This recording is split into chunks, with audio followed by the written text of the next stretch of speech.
અગ્નિકાંડના પડઘા, તંત્ર એલર્ટ મોડમાં. પાલનપુરમાં Asia mall, ગુરુ ઓર્થોપેડિક હોસ્પિટલ અને એક ક્લાસીસ સીલ.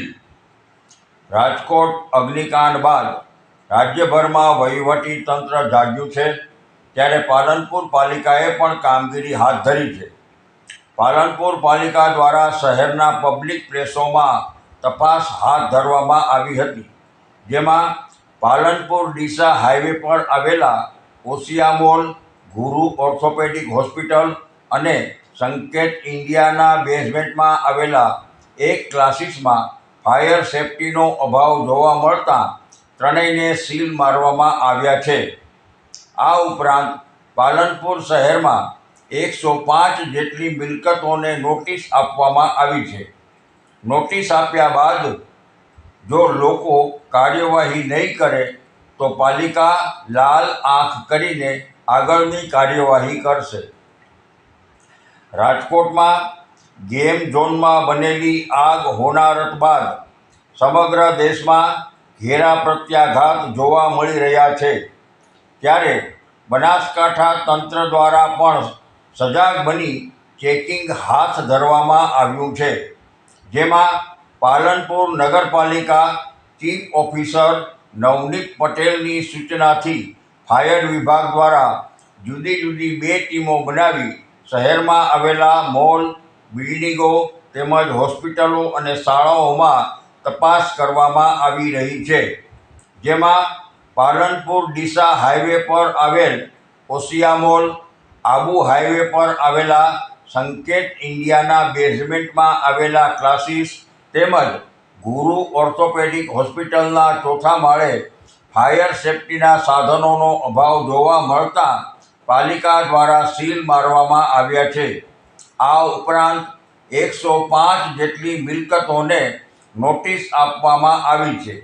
આ અંગે પાલનપુર ચીફ ઓફિસર નવનીત પટેલે જણાવ્યું હતું કે રાજકોટના બનાવ બાદ સમગ્ર રાજ્ય સરકારનું માર્ગદર્શન, સૂચનાઓ, પરિપત્રો અને ઓર્ડર્સ મળ્યા છે. હવે નોટિસ આપવાની પણ જરૂર નથી. જ્યાં યોગ્ય સિસ્ટમ કાર્યરત ના હોય તેની ઉપર સીધી ફોજદારી કાર્યવાહી કરી પોલીસ ફરિયાદ કરવાની છે.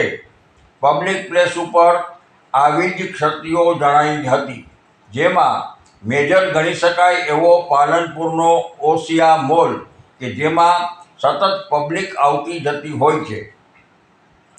2020માં રિન્યૂ થયા બાદ તે પછીની એનઓસી હતી, જેની સિસ્ટમ આજે પણ કાર્યરત ન હતી.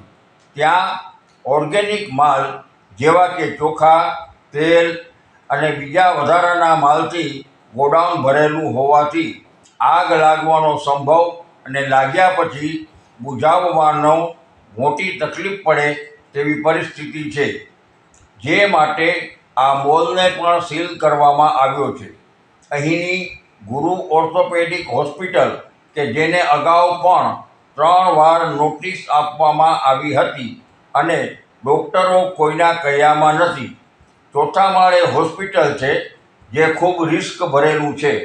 આ હોસ્પિટલને પણ રિસ્ક કરવામાં આવી છે અને સંકેત ઇન્ડિયાના બેઝમેન્ટમાં ક્લાસીસ ચલાવાતા ત્યાં કોઈ પણ જાતની સિસ્ટમ ન હતી, એ પણ સીલ કરવામાં આવ્યો છે.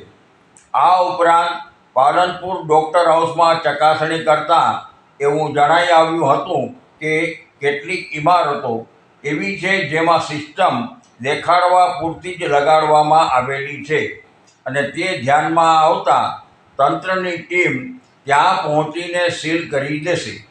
ડેરી ઉપર જ્યાં સૌથી વધુ ક્લાસીસ આવેલા છે, ઓછામાં ઓછી 7 થી 8 લાઇબ્રેરીઓ પણ આવેલી છે, જે ચોથા માળે છે. તેમાં સિંગલ એન્ટ્રી છે અને એક્ઝિટની કોઈ જ એન્ટ્રી નથી. ત્યાં પણ કોઈ મોટું ડિઝાસ્ટર થાય અને નાના બાળકો કે વિદ્યાર્થીઓને નુકસાન થાય એવી 95 થી 105 મિલકતોને તંત્રની ટીમે નોટિસ આપી છે. તંત્ર દિવસની નોટિસો આપી છે. નોટિસ બાદ જો લોકો કાર્યવાહી નહીં કરે તો ના છૂટકે આ મિલકતોના લાઇટ કનેક્શન, પાણી કનેક્શન, ગટર કનેક્શન કાપી નાખવા પડશે અને જરૂર પડે તો એ મિલકતોને સીલ પણ કરવામાં આવશે.